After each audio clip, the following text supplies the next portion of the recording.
Hey mate, I'm Alex. And I'm Gaston. Welcome to Power Mates. This is the place to learn and share about Fabric and Power Platform. If this is your first time here, don't forget to subscribe, like, and share this channel with your friends and colleagues. So, today, Power Maze, we are diving into a whole new topic. This topic is Semantic Link, and this is kind of a revolutionary feature that brings context and connections to your data and workflows. This is inspired in some of the insights that Sandeep from Fabric.guru give to a blog post. We will guide you through what Semantic Link is, why it's important, and how you can leverage it in Microsoft Fabric notebooks. So let's jump into this video. First of all, what is Semantic Link? It's a Microsoft Fabric way of connecting data sets, metadata, and insights across different services. So we've been doing these videos with Alex for a long time and sessions where we call REST API of Power BI and so on. You can see that we can emulate that framework with Semantic Link. This is kind of a unified semantic layer that brings consistent definitions and relationships to your whole data ecosystem. This means you can eliminate a lot of data silos, ensure consistency in metrics and definitions, and seamlessly reach your analysis, modeling, and reporting workflows. Yeah, that's right, Gaston. So the question is, why should you care about semantic link? And here's why. First of all, context-rich workflow. It allows you to embed rich metadata and relationship directly into your notebook. Second, cross-service integration. So using semantic link to connect your lakehouse, data warehouse, and Power BI seamlessly. And the third one, unify governance. That means that maintaining consist definition across services, you are improving data accuracy and trust.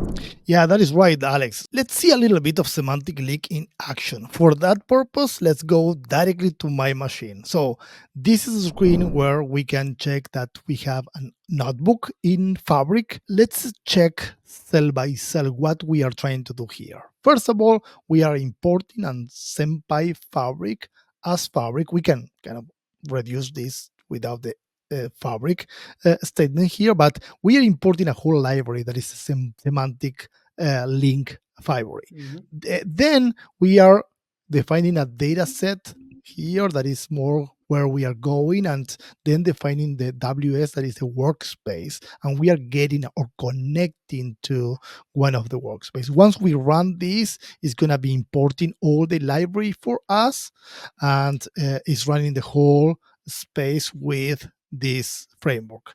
Then what I'm doing in the next cell here is I can list from the Fabric standpoint all the options available, and you can see that there's a lot of creation, evaluations, gets, list. This is all coming available from the semantic link, so you can use semantic link to connect and list reports in your workspace, list relationships, tables, list capacity, columns, data flows. Even you can list gateways.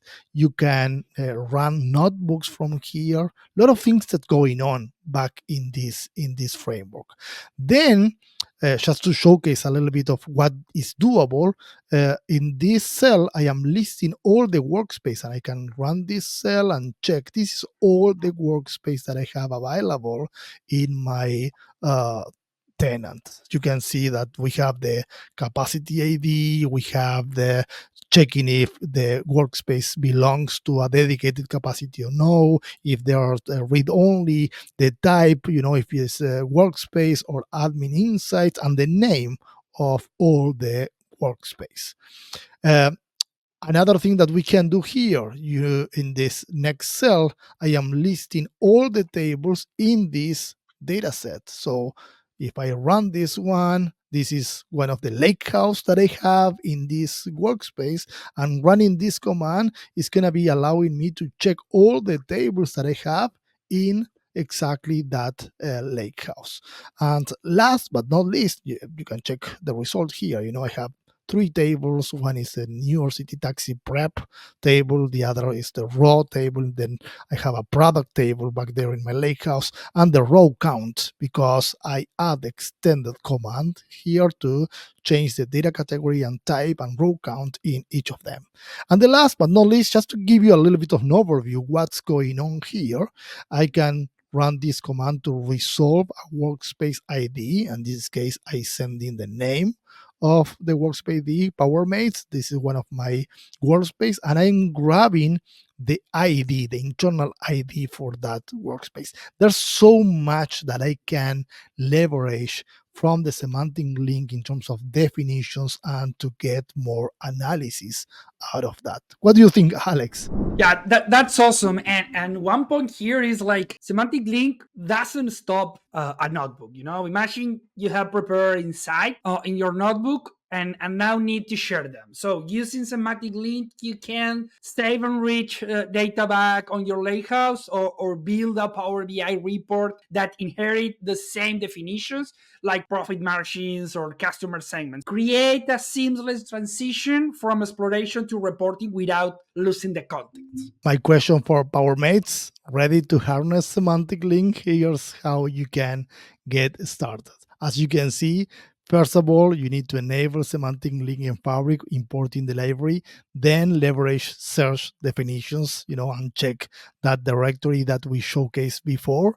And then it's about experiment and iterate, starting small, like creating unified models and expand and see for yourself what are the benefits. And for a deeper dive, you can check out the fabric.guru article from Sandeep, linked to, and we are going to be linking this in the description of this video below. So that's a wrap.